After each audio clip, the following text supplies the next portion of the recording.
kitab Qatrul Qasiyah. Tapi dia tak berat sangat. InsyaAllah sesuai lah untuk orang-orang awam. Bagi saya sesuai. Paling-paling tidak kita dah kenal.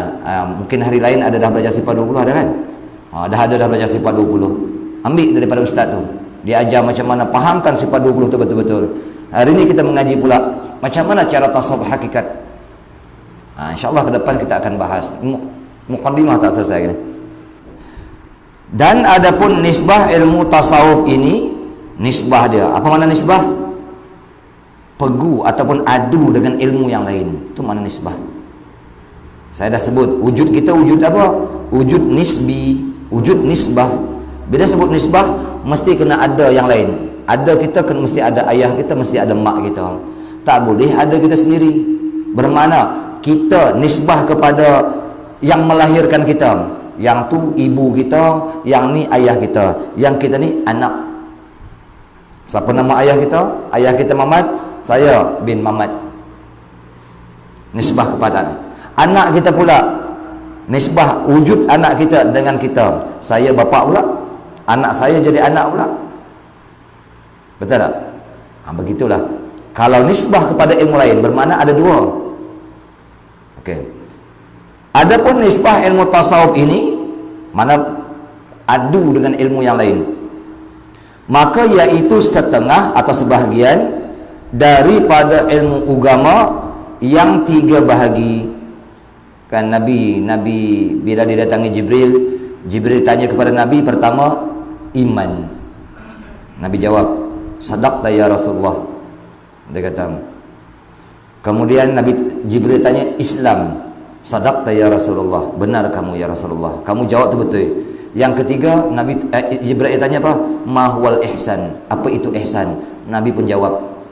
Bila Jibril balik, Nabi tanya, ya Umar atadri manis sa'il, wahai Umar, tahu kamu siapa yang bertanya tadi? Allah wa rasuluhu alam.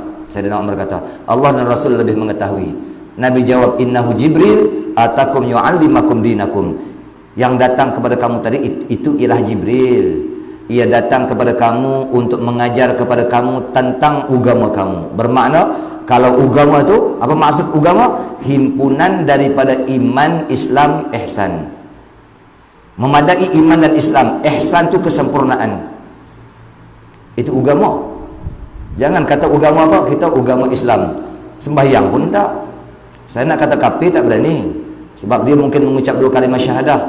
Tapi kalau agama yang Nabi kata, dia mesti himpunan daripada 3. Iman, Islam, ihsan. Iman kembali kepada ilmu tauhid. Islam kembali kepada ilmu fiqh. Ihsan kembali kepada ilmu tasawuf. Itu yang saya kata 3 ilmu fardu ain kita belajar. Nak cerita apa? Kenapa kita mempelajari 3 ilmu ni? Kerana itulah pengertian agama.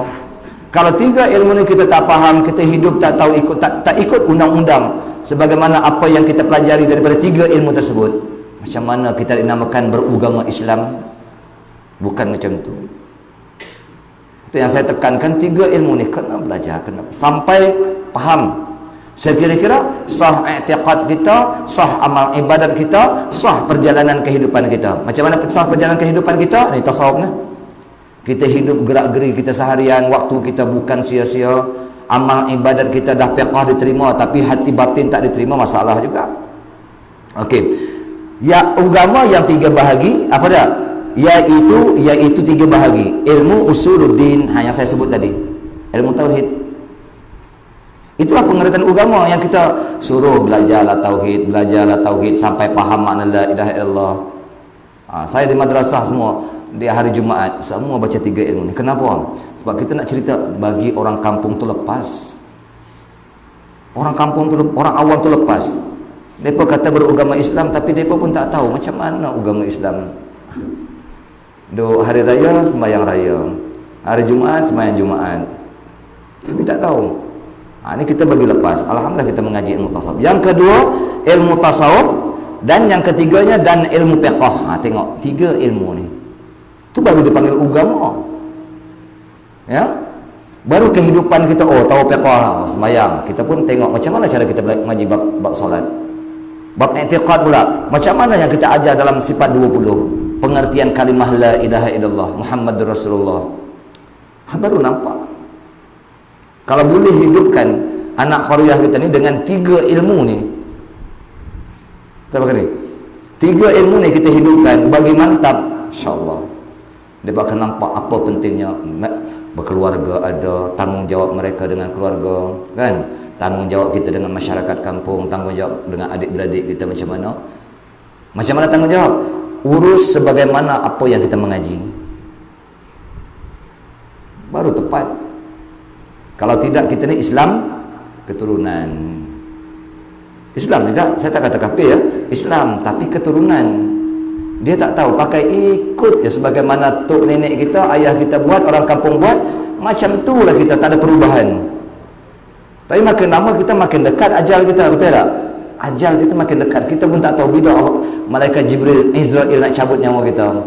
Kesempurnaan kita nak menghadap Allah Ta'ala. Dan kalau kita berubah, insya-Allah anak cucu kita ke depan, dia akan hidup tak dengan ilmu fiqh, tauhid, tasawuf. Itulah orang panggil keadaan hidup beragama. Bila hidup dah 3 benda ni dalam keluarga kita, itu keadaan hidup beragama. Kalau tidak, keturunan. Bahkan tetapi ilmu tasawuf ini, ini yang kita belajar, ilmu tasawuf ini mentahqiq, ia bagi ilmu usuluddin. Mentahqiq mana mengkejap, tahqiq mengkejapkan akan ilmu usuluddin.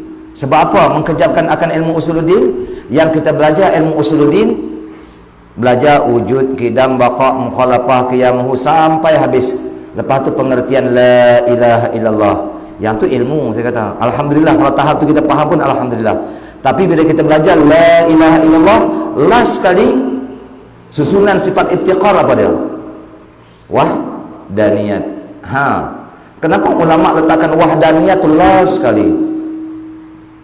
Yang tadi baru cerita ilmu. Bila kita mentahkikkan dalam wahdaniyat, Allah Ta'ala, pada zat, pada sifat, pada asma, pada af'al, yang tu sebenarnya tauhid.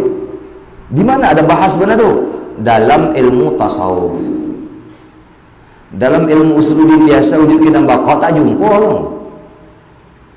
Ini mengaji dalam kitab hikam, contoh dia mengaji dalam kitab amal ma'rifat serta takrir, jumpalah benda-benda tu.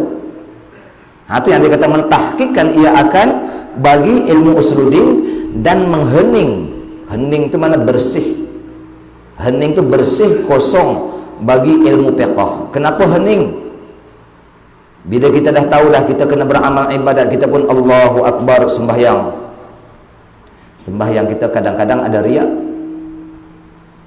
kadang-kadang tak ada orang pun kita merasa apa dah? Oh, aku hebat, amal ibadat banyak. Bukan nak tunjuk orang, kita rasa ujub. Kalau kita betul-betul mengaji ilmu tasawuf, hendaklah jiwa kita ni kosong. Apa makna kosong? Kita tak berbuat, kita tak bernama, kita tak bersifat, kita tak berzat. Ini semua ni ada nama, ada sifat, ada zat. Ni diri kita. Ada perbuatan, kita berjalan, kita duduk, ada. Itu semua sebagai kenyataan, pembuktian sahaja. Faham? Kenyataan. Kenyataan yang berzat, bersifat, berasma, beraf'al itu Allah, bukan kita. Kita hanya bayang-bayang. Nabi ulama kata wujud kita wujud zildi sahaja, wujud bayang-bayang. Bayang-bayang nak cerita apa? Nak cerita Tuhan bagi bayang. Siapa dia Tuhan bagi bayang? Allah Ta'ala. Boleh pisah tak bayang-bayang dengan Tuhan bayang? Tak boleh pisah. Sebab itu makhluk dengan Khalik, dia tak bercerai tapi tak bersekutu. Tak bercerai, apa maksud? Makhluk kita ni lah sebagai kenyataan wujudnya zat, sifat, asma, af'al Allah. Tengok. Tapi tak bersekutu, bukan kita jadi satu dengan Tuhan. Yang makhluk tetap makhluk, yang Khalik tetap Khalik. Jangan mengaku kita pula jadi Allah. Faham? Yang gambar dalam cermin tu, adakah kita? Dalam cermin ada gambar kita kan? Saya tengok cermin tak ada gambar tu. Bukan kita tu. Ada kata sama ya. Try penendang, sakit tak dia? Tak sakit. Tapi tak lain daripada kita. Apa makna tak lain daripada kita? Tak lain daripada kenyataan pembuktian wujudnya orang yang bercermin. Tak? Kalau tak ada orang bercermin, main mana gambar dalam cermin? Kita tak bercermin, tengok gambar kita dalam cermin, lari kita. Tak? Bukan kita tu. Tapi kalau kita bercermin, kita angkat tangan, gambar dah pun, angkat tangan. Oh, okey ya. Kita kenyataan. Sama juga kita di atas dunia ni sebagai kenyataan pembuktian sahaja. Itu orang panggil hening. Jangan merasa hebat. Kita hidup atas dunia ada hebat tak? Tak ada hebatnya kita. Tahu mana hebat? Kebal sampai ajal kena mati tak? Kaya sampai ajal kena tinggal tak kaya kita? Pandai sampai ajal tinggal pandai kita ni. Semua habis. Hal ni bagi kenal Allah. Terus terang saya kata, tak rugi kita hidup kalau kita mengenali Allah Subhanahu wa taala. Kena kenal Allah. Belajar ilmu tauhid, belajar ilmu tasawuf. Okey, jelas tak? Yang tu. Itulah pengertian agama. Baru amal ibadat kita sempurna, i'tiqad kita sebenar, kehidupan kita terjamin. Apa makna terjamin? Selamat dunia dan akhirat. Kita minta selamat dunia akhirat. Hidup atas dunia tak lama. A'maru ummati baina sittin wa sab'in. Nabi kata, kebiasaan umur umat aku antara 60 ke 70 ya. 60 70. Muhasabah diri kita sampai mana? Saya sekarang 46. Waktu asar kan. Terus terang saya cakap, kalau ibadat hari, waktu asar dah saya ni. Bukan tengah hari pagi lagi. Kita sampai 60 maghrib. Sepatutnya dah kena bersedia dah tu. Bukan semestinya kena mati. Ada yang sebahagian orang umur 90 tak mati. Mungkin Allah Ta'ala bagi panjang. Tapi sepatutnya kalau kita orang yang cerdik, al-kayyis man dana nafsahu wa amila lima ba'dal maut. Itu yang Nabi kata. Al-kayyis, orang yang cerdik, mandana nafsahu, yang merendahkan nafsu dia, jangan layan nafsu, dan wa amila lima ba'dal maut, dan beramal ia lima ba'dal maut, bagi barang yang selepas bermati. Mana bersedia untuk mati. Betul tak? Persediaan kita untuk mati menghadap Allah Ta'ala, tu orang cerdik. Kalau ngaji profesor sekalipun, hidup tunggang langgang, hari tak sembahyang, hari-hari minum arak, contoh dia, itulah sebodoh-bodoh manusia. Pandai ke dia? Tak pandai pun. Oh, dia kata profesor, ambillah profesor dia bawa jumpa malaikat kan. Bawa jumpa malaikat, ni profesor tu. Ada malaikat nak pandang, Allah Ta'ala nak pandang. Sikit pun Allah Ta'ala tak pandang. Ni kita persediaan untuk kita nak menghadap Allah Subhanahu wa taala. Bukan semestinya jawatan kita tinggi. Masing-masing bawa dengan amalan bertemu dengan Allah Ta'ala. Okey. Jadi kita tengok balik. Dan ada pun awal-awal orang yang menghantar ilmu tasawuf. Mana orang yang menghantarnya merintis ilmu tasawuf, seperti barang yang dikata orang yang merintis ilmu tasawuf, maka yaitu Syekh Junaid Al-Baghdadi. Tapi sebenarnya yang membawa itu Rasulullah, yang menzuhirkan ilmu tasawuf di zaman sahabat, di zaman Rasulullah. Mana ada bahagian-bahagian ilmu? Sebab jiwa mereka sehari-hari itulah fiqh tauhid tasawuf. Jiwa Rasulullah, apa gerak-geri Rasulullah, apa yang diajar oleh Rasulullah, itulah fiqh tauhid tasawuf. Tapi bila sampai satu tahap, satu sudut ilmu ni kurang. Mana ulama himpunkan, dinamakan ilmu tasawuf. Ulama himpunkan pula tauhid, dipanggil ilmu usuluddin. Ulama himpunkan hukum hakam, dipanggillah ilmu fiqh. Gabungan tiga-tiga ilmu inilah, itulah apa yang dibawa oleh Rasulullah, apa yang dibawa agama Islam, benda tu yang bukan ada benda lain. Cuma yang ni agak memudahkan kita, nak mengaji ilmu tasawuf, kita bahas tasawuf saja. Nak mengaji ilmu fiqh, bahas fiqh sahaja. Tapi bila kita dalam kehidupan, gabunglah tiga ilmu, rangkumlah tiga ilmu ni, dipanggillah kehidupan beragama. Okey. Jadi kita tengok Abu Qasim Junaid Al-Baghdadi, itulah orang yang menghantarkan ilmu tasawuf. Tapi sebenarnya di zaman-zaman sahabat pun dah ada dah.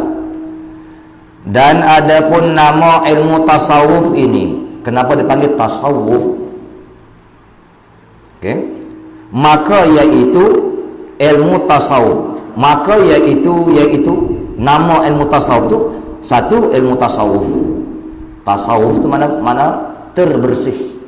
Bila kita beramal bermakna bersih jiwa kita. Nama orang panggil tasawuf. Kenapa dipanggil tasawuf? Sesuai dengan nama sahabat Nabi. Sahabat Nabi yang duduk di tepi Masjid Nabawi dipanggil dengan apa? Ahli Sufah. Ahli Sufah. Kenapa mereka ni ahli Sufah? Ya, mereka ni tak ada, kehidupan mereka ni susah. Kebanyakan orang-orang muhajirin yang duduk kehidupan susah, dan kebanyakan mereka ni orang-orang tasawuf ni banyak ilmu, yang duduk di keliling Masjid Nabawi zaman Rasulullah, yang tu banyak ilmu, yang meriwayat hadis macam Abu Hurairah, tu semua geng-geng sufah. Ambil gelaran yang Nabi bagi kepada mereka tu ahli sufah. Bila diletakkan satu ilmu dipanggil tasawuf, satu sebab. Ataupun tasawuf ni diambil daripada sempurna mana suf. Suf tu mana macam bulu kucing, bulu arnab, itu orang panggil suf. Suf ni mana bulu yang lembut, cantik. Bulu arnab kan cantik kan, lembut. Kucing bulu lembut ya. Kalau bulu lembu ni orang tak panggil suf, orang panggil wabar. Kalau macam bulu ayam, bulu burung, orang panggil rish. Rish nama dia. Tapi kalau suf tu macam bulu arnab, bulu kucing. Kucing siam tengok kembang, bulu dia lembut, pegang. Tambahnya kalau warna putih. Lambang apa? Lambang bersih, cantik, seni. Jadi orang yang mempelajari ilmu tasawuf, kehidupan dia nyatalah sifat jamalullah, kecantikan Allah Subhanahu wa taala kepada makhluk bila mereka mempraktikkan ilmu tasawuf tersebut. Ada diambil daripada perkataan suf, bulu. Dan ilmu qalbi, ilmu hati. Qalbi itu ilmu hati. Ilmu hati, sebab apa? Ilmu ni banyak membicarakan dengan masalah hati.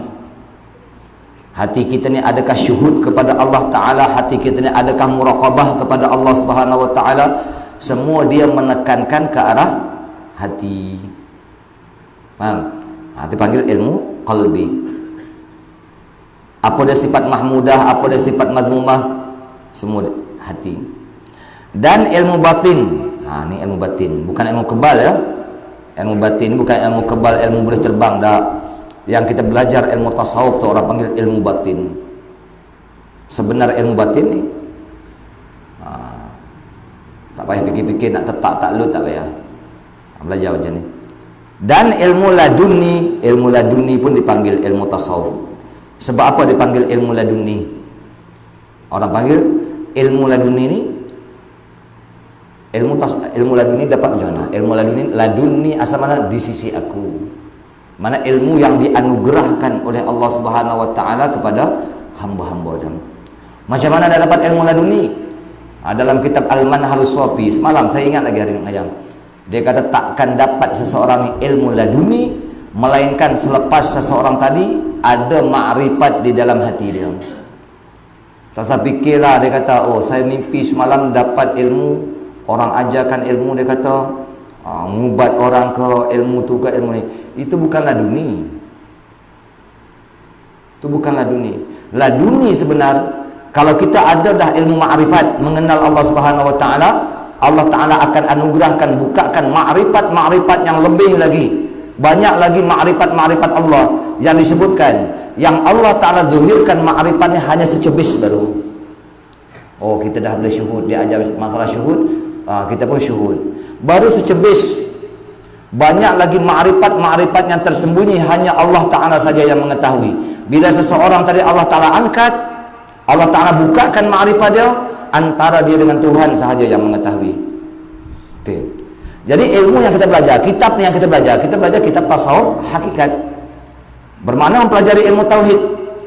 Ilmu tauhid yang kita pelajari itu ilmu tauhid yang kesudahan. Habis dah ilmu tauhid. Atas baru itu ada lagi ilmu tauhid, tak ada lah. Takat tu saja. Okay.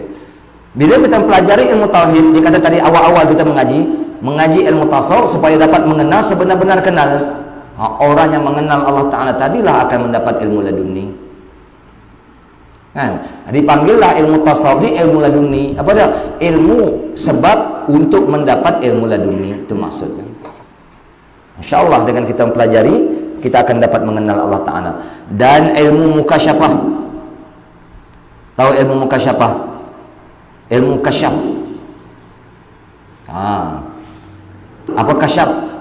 Sehabis-habis kasyaf, dia kata kasyaf ni boleh tengok, orang ni dia kata dia ni perangai, kita boleh baca orang. Yang tu tak payah. Kalau dalam kitab Manhajus Sufi juga, saya ingat lagi semalam saya mengajar di Ipoh, sehabis-habis kasyaf ialah orang yang kosong hati dia, terbuka ilmu tauhid, kosong hati dia, hanya dia memandang zat, sifat, asma, af'al Allah. Kita dah tahqiq betul jiwa kita, zat, sifat, asma, af'al. Pandang kepada makhluk, hati kita bergetar. Bergetar macam mana? Syuhud. Pandang Allah, Allah, Allah, Allah. Allah kan ni? Bukan Allah. Batu tu tak batu. Tapi dinding ni kenyataan bagi wujud Allah tak? Main mana dinding kalau Allah Ta'ala tak buat? Dia kata bukan Allah Ta'ala buat. Tengok dulu, ada orang kampung ni gotong royong buat. Contoh saya kata, siapa yang menggerakkan tangan kita nak susun bata? La tataharraku zarratun illa biiznillah. Takkan bergerak benda walaupun sebesar zarrah, melainkan dengan izin Allah Subhanahu Wa Ta'ala. Atas angin kita. Kita ni wayang kulit je. Tahu wayang kulit? Kalau Tok Dalang gerakkan kita bergerak kita. Tok Dalang tak gerakkan kita tak bergerak kita. Siapa dia Tok Dalang dia? Cakap dalam majlis ilmu, cerita dia nak cerita Allah sahaja. Kalau Allah Ta'ala izin, bergerak kita. Kalau Allah Ta'ala izinkan bersifat kita, bersifatlah kita. Macam mana bersifatlah kita? Hari ini kita mengaji ilmu tasawuf. Allah Ta'ala kata, hang mainlah, tapi hang tak faham pun, aku tak bagi. Tak ada lah sifat ilmu tu. Jangan angin lah. Balik mengaji dia kata, hampa tak mengaji. Tengok kami mengaji. Tak tentu lagi ada ilmu tak ada ilmu. Kalau Allah Ta'ala kata, hari ini dengar pengajian, faham. Bersifat ilmu tak kita? Bersifat ilmu lah kita. Semua cerita Allah. Kalau tauhid sebenar-benar tauhid, kosong jiwa kita, nyata berzat, bersifat, berasma, beraf'al itu Allah, baru dipanggil sehabis-habis kasyaf. Nak nampak pelik-pelik ke, nak nampak terbuka rahsia Allah Ta'ala supaya kita boleh syuhud? Baik, yang boleh syuhud. Kan dalam hikam cerita macam mana seorang aulia. Dalam hikam juga ada sebut, ada sebahagian daripada aulia ni Allah Ta'ala tak buka langsung dalam hidup dia, sekalipun Allah Ta'ala tak buka benda-benda pelik. Dia hidup macam orang kampung, tapi dia ni terlampau tinggi martabat dari sisi Allah Ta'ala. Kita ni kalau nampak orang pelik, yang ni keramat besar untuk wali besar ni, tu pun tak tentu lagi. Saya malah nak ikut jenis-jenis macam tu. Saya tengok pelik-pelik, biarlah ada pelik pada dia, tapi kita jangan cepat. Jangan cepat, orang ni hebat tak? Tengok dia dulu. Dia orang soleh, orang taat ke, orang berilmu ke? Ada dia kata orang beramal ibadat. Kalau macam tu saya hormat. Kalau dia sembahyang pun tunggang langgang pakai niat dia sembahyang, tiba-tiba berlaku benda pelik, Tok Wali besar kata. Tak ada.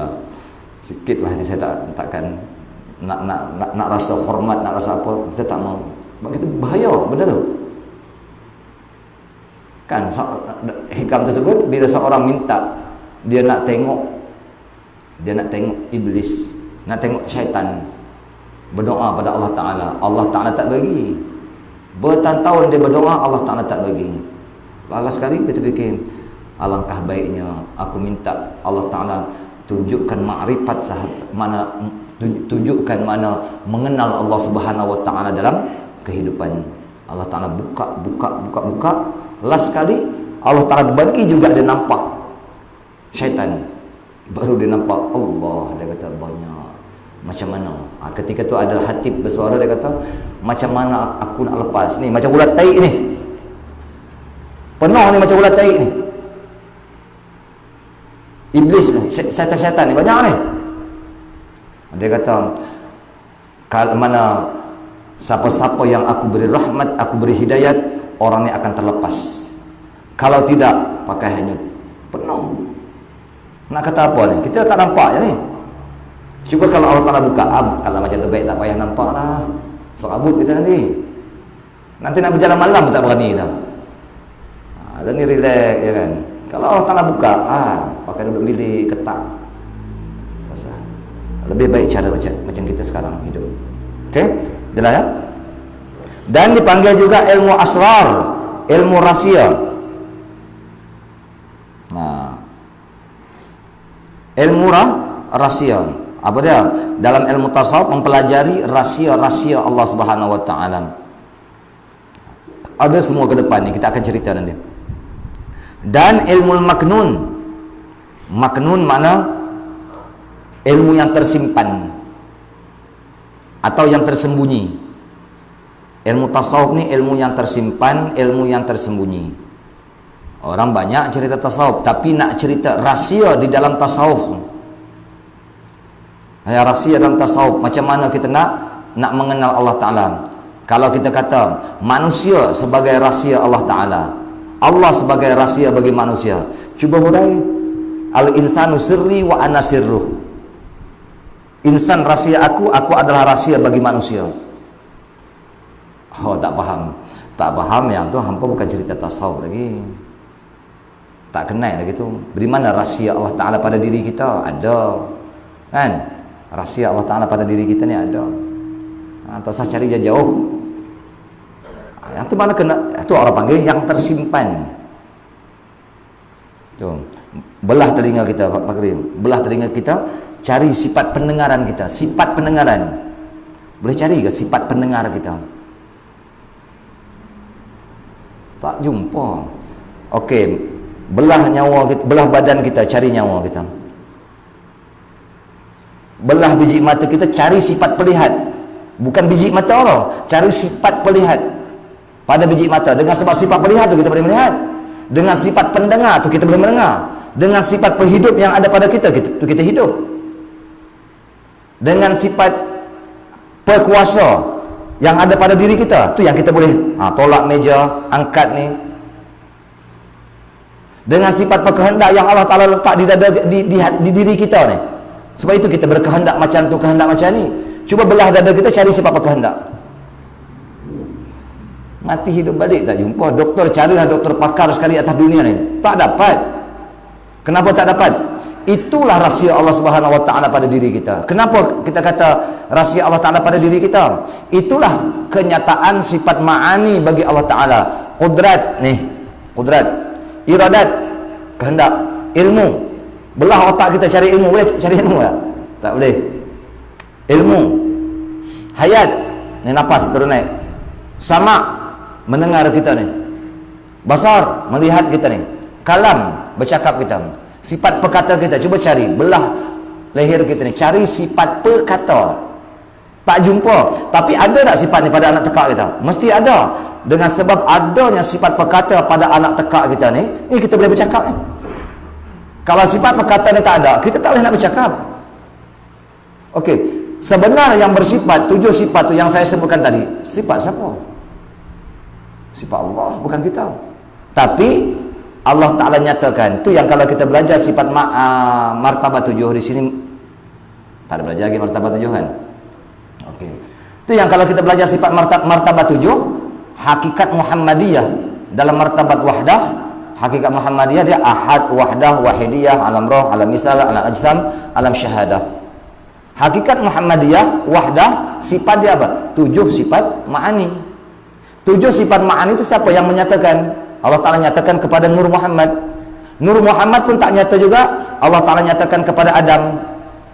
Bila Nabi Adam hidup, kita ni anak cucu siapa ni? Anak cucu Nabi Adam tak? Bila anak cucu Nabi Adam, sebenarnya rahsia yang ada pada hakikat Muhammadiyah tersebut dimasukkan ke dalam jasad Nabi Adam. Nabi Adam pun melahirkan anak-anak cucu semua sampai ke kita. Sebab itu kita ni ada qudrat, iradat, ilmu, hayat, sama, basar, kalam. Rahsia Allah tak? Rahsia Allah Ta'ala tu yang al-insanu sirri wa ana sirruh. Insan tu rahsia aku, wa ana sirruh. Wa sirri sifati, Allah Ta'ala kata. Dan bermula rahsia itu adalah sifat aku. Wa sifati la ghairi, dan sifat aku tiada lain daripada aku. Bermakna sifat ma'ani itu rahsia Allah Ta'ala, kenyataan dia ada pada kita. Wa sifati la ghairi, dan sifat aku tiada lain daripada aku. Bermakna kita ni tak lain daripada kenyataan wujudnya zat sifat asma' af'al Allah. Cuba perhati step ni macam mana. Besar tak rahsia pada kita? Besar. Tapi bila kita tak mengaji, kita tak mempelajari, tak nampak. Hari-hari hidup daripada kita lahir sampai umur kita sekarang ni, kenapa kita tak mengenal? Man arafa nafsahu faqad arafa rabbahu. Barang siapa kenal diri, dia kenal Allah. Kenal diri, macam mana kenal diri? Bila kita kata kita ni sebagai kenyataan rahsia Allah, kosong nak diri kita.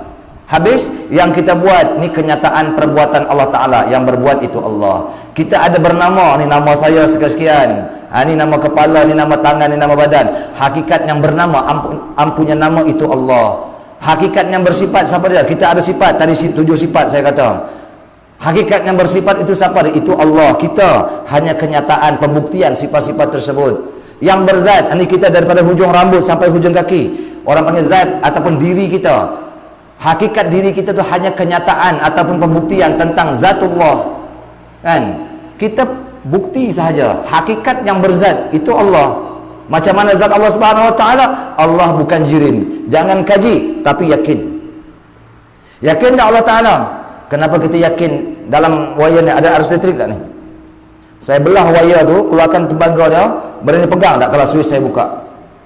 Oh, tak boleh pegang, dia kata. Kenapa? Ada elektrik. Nampak ke elektrik? Tak nampak, tapi ada, dia kata. Tu switch buka tu. Sebab ada alamat. Kenapa dia kata? Ada alamat tu. Alamat dah, dia kata switch berbuka. Tu alamat kata membuktikan ada arus elektrik. Ni kita makhluk sebagai alamat dah. Kita adalah sebagai pembuktian tentang wujudnya zat Allah Ta'ala. Jangan cari zat Allah Ta'ala, tapi bagi yakin. Hari-hari kita memandang kepada makhluk, kiri, kanan, depan, belakang, atas, bawah kita semua. Hatta diri kita yang pandang ni. Kenapa kita tak yakin lagi dengan Allah Ta'ala? Allahu Akbar. Na'udzubillah. Kita hidup lama dah. Sepatutnya kita dah mengenali Allah Ta'ala. Kita nak mati dah. Katakan nak mati ni, persediaan kita nak menghadap nanti. Kita kesian saudara-saudara kita kan, bagi pengajian supaya dia sedar dalam kehidupan dia. Semua manusia ni tertipu. Ulama kata apa? Kullun nasi niyamun. Tiap-tiap manusia ni semua tidur. Saya tak tidur, Ustaz ya. Maksud kata tidur ni tak sedar. Bila dia nak sedar? Idza matu intabahu. Bila mati manusia tersebut baru dia sedar. Atau roh dah sampai ke sini dah. Roh. Allah, aku tak mengaji. Allah, aku tak beramal. Allah, aku tak. Macam mana ni? Macam mana apa? Hampa bawa lah, mana yang ada. Boleh orang lain tolong? Mak ayah kita nak tolong pun tak boleh. Anak-anak kita nak tolong tak boleh lah tu. Jangan mengharap ke depa. Kita sendiri kena ada benda ni. Okey. Faham ya? Saya tekan, kalau benda-benda ni saya tekan sungguh. Kesian kita. Kesian ramai orang-orang yang tak menyedari tanggungjawab dalam kehidupan. Sebut tanya agama Islam. Daripada lahir saya agama Islam, dia kata. Oh, hebat. Tapi banyak tak kenal. Kesian. Okay, insya-Allah ya. Itu penting. Rahsia Allah Ta'ala itu sudah nyata dah. Jadi kita masuk lagi. Dan ilmu hakikat dipanggil ilmu hakikat. Sebab apa? Sebab nak menceritakan hakikat sahaja. Macam mana hakikat? Asal baju apa? Asal baju kain. Asal kain benang. Asal benang kapas. Bermakna bila kita memandang sehelai baju, yakin tak kata wujudnya kapas? Main mana baju kalau tak ada kapas? Asal kita siapa dah? Mak kita. Asal mak kita siapa dah melahirkan? Tok kita. Asal tok kita, toknya sampai kepada Nabi Adam, sampai kepada Nur Muhammad, sampai kepada Allah. Atas pada Allah ada lagi tak? Itu orang panggil ilmu hakikat. Jadi hakikat sebenar yang wujud, yang asal tu Allah Subhanahu Wa Taala. Yang kita ni hanya penceritaan sahaja. Anak tu rahsia bapak tak? Kalau tak ada bapak, main mana anak? Jadi yang kita cerita pak kita, anak lahirnya anak, itu penceritaan atau pembuktian wujudnya bapak. Yang wujudnya makhluk, nak cerita siapa? Nak cerita wujudnya Khalik. Khalik tu Allah Ta'ala. Betul tak? Kalau kita kata ambil kayu, paku dekat dinding, orang panggil Paku dekat tiang, panggil dinding. Asal dinding tu apa dia? Papan. Asal papan, kayu balak. Asal kayu balak, wujudnya pokok. Mana kayu balak kalau tak ada pokok? Kita masuk ke hutan, tebang pokok kayu, tumbang, buang dahan-dahan dia. Nak panggil pokok lagi ke nak panggil batang kayu? Nak panggil pokok tak boleh dah. Kalau pokok dia masih pacak lagi, dia ada daun, ada apa semua. Kena panggil batang kayu, kayu balak. Ambil gergaji, potong nipis-nipis. Lah ni nak panggil batang balak ke nak panggil papan? Panggil papan. Ambil papan tersebut, paku dekat tiang. Nak panggil apa? Papan ke nak panggil dinding? Panggil dinding pula, tak boleh panggil papan lah. Begitu kita sekarang ni. Proses kejadian-kejadian kita ni sampai sekarang sepatutnya kita kena ingat asalnya, hakikat dia. Kalau tak erti hakikat, ni jenis kadang apa, sebahagian orang dia tak mengenal Nabi Muhammad, dia tak mengenal Allah Subhanahu Wa Taala, tak mengenal ayah dia, tak mengenal mak ayah dia, tak mengenal guru-guru dia, dia tak hormat dah benda-benda tu. Punca dia sebab apa? Ada jenis macam ni. Jenis mengaji lawan negara tak tentu hala, semua kira pakai hadis, pakai apa semua, Quran hadis, yang lain semua tak terpakai. Yang ni semua buat pening ni, buat pening, bukan tahu asal tu. Dia kira dia sahaja yang betul atas dunia ni, bagi dia sahaja yang betul. Ini kita tak mau, orang tak reti adab kan? Jadi mana kita mempelajari ilmu ni untuk mengetahui hakikat, bukan belajar ilmu hakikat kita nak cerita pelik-pelik. Cerita peliknya nak jumpa orang ni apa, tanya, kita jawab betul, bukan betul, ni Allah, dia kata. Pening kita kalau dia kata ni Allah, bagi penumbuk dekat muka dia, Allah Ta'ala tumbuk hang. Betul tak? Banyak ni kita jumpa orang-orang jadi macam ni. Dia suruh berfikir, mak ni mat daripada mana, asal kejadian dia, siapa yang menciptakan dia. Orang kilang ni, kilang, siapa yang menggerakkan kilang, membuat besi apa semua. Hakikatnya akan patah balik ke Allah tak? Kalau macam tu yang wujud Allah Ta'ala itu baru kenal hakikat. Bukan nak berbahas dengan orang. Ada di sini ada orang-orang macam tu? Ada ke jenis pegangan macam ni? Ada ke ya? Ada sah. Bahaya tu. Jangan buat. Tak reti tu jenis pegangan macam tu, sesat. Semua asyik Allah ya, payah.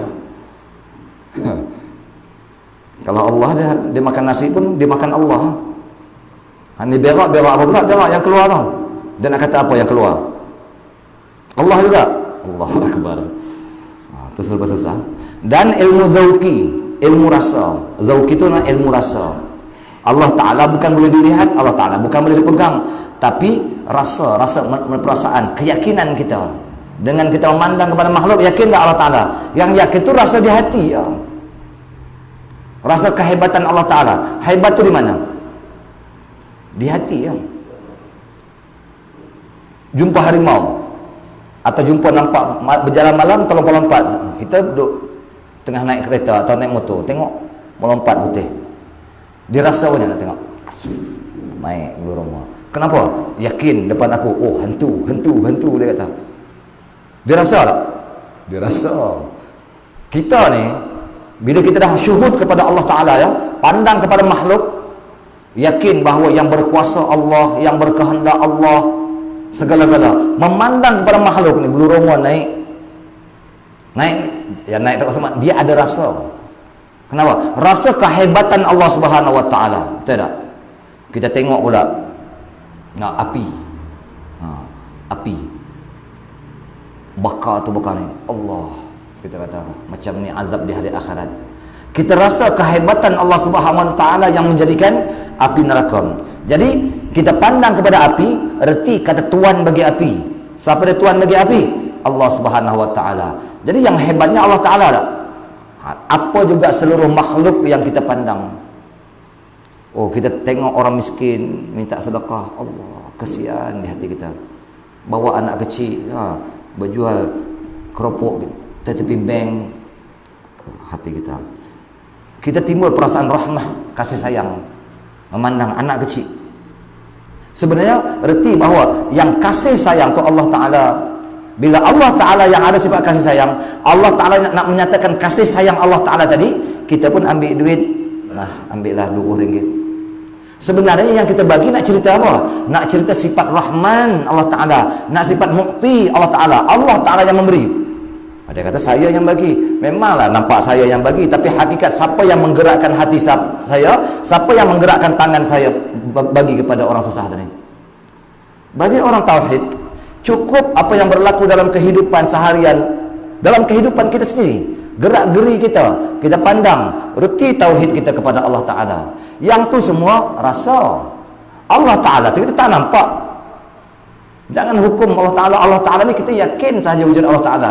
Kenyataan pembuktian tentang dia tu di kita ni pembuktian dia. Faham tak? Dipanggillah ilmu tu ilmu dzauqi, ilmu rasa, dan seterusnya dipanggil ilmu wijdan. Apa mana wijdan? Wijdan ilmu getaran hati. Wijdan mana getaran hati. Ni rasa bila kita bercerita syuhud kepada makhluk macam tadi, bila nampak contoh tsunami, hancur bangunan apa semua, kapal duduk atas bangunan. Kok mana kapal duduk dalam ayak, tiba-tiba duduk atas pucuk kelapa ke? Contoh dia kan. Di sini ada tsunami kenal? Tak ada kan? Mata mereka ya. Bila kita fikir balik, Allah, kalau macam ni, Al-Muntaqim, yang bersifat intiqam tu siapa dia? Yang bernama Al-Muntaqim. Sifat dia intiqam, itu Allah. Allah, kalau jadi macam ni kat aku, alhamdulillah. Alhamdulillah tak kena. Tapi otak kita terbayang, yang bernama Al-Muntaqim itu Allah. Betul tak? Getar hati kita. Wujdan.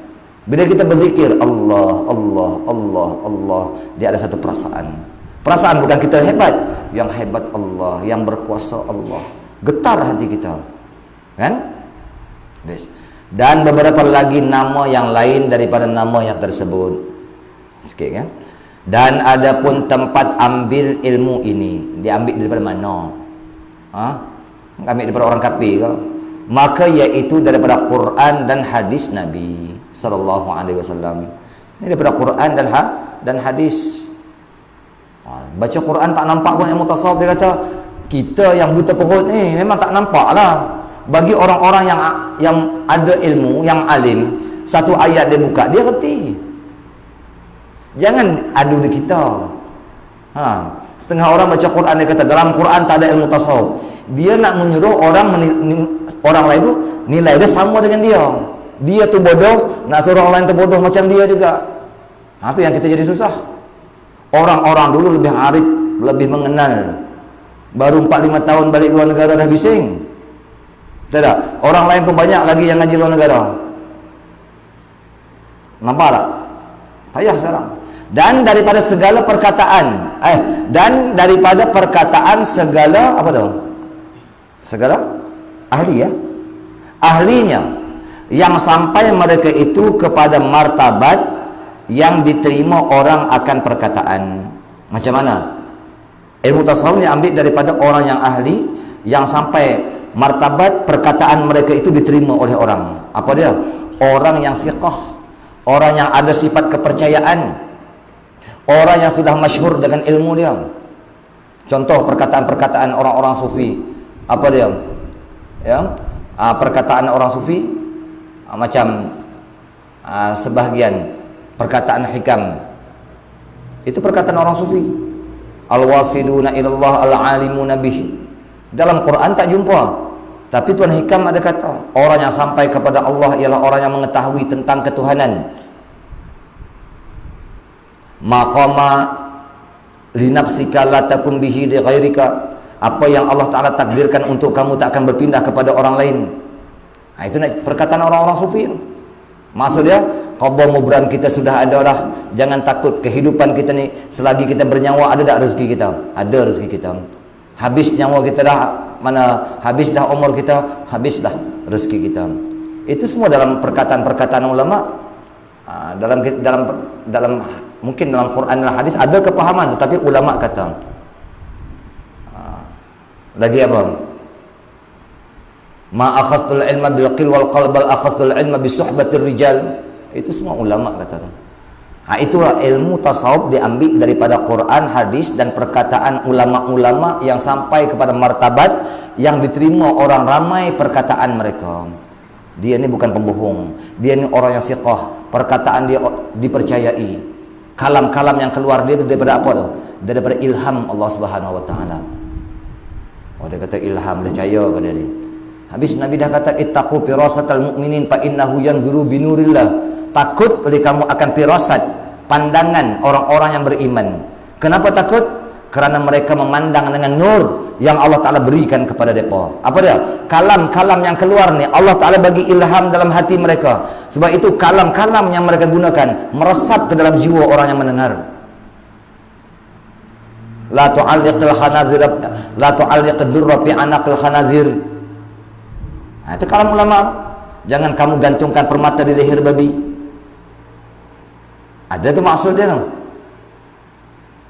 Kalimun nas ala qadri uqulihim, bercakap oleh kamu dengan manusia qadar akal mereka. Mana ada jumpa dalam Quran? Bercakap, oh orang ni tahu ni ilmu dia, tauhid dia. Kita bercakap tahu dia lah. Oh orang ni macam ni pula. Saya bercakap cara macam ni. Itu baru orang cerdik. Dia cerita pakai sama aja, orang lain tu pakai sama aja dah tahu dia. Itu orang tak cerdik. Kalau orang dah tinggi dia faham. Orang baru belajar, apa benda ustaz cakap ni? Merapu pening kepala dia kata. Sezat sesifat kita bayang-bayang kat mana pula dia kata. Ni bayang-bayang dah ada. Jadi payah. Payah tak? Tapi kalau kita bercakap mustawa orang, dia datang kepada kita cara ni, hari ni saya mengajar. Mengajar ni lain, dia kena bagi pakai umum lah. Tapi kalau cara peribadi datang bersembang, takkan kita nak bagi kau-kau buat kalam yang berat-berat, sakit. Biar betul. Hebatlah ustaz, dia kata sampai tak faham kami benda yang dia cakap tu benda apa. Itu bukan hebat, penipu. Kan? Ustaz penipu, dia nak tunjuk apa?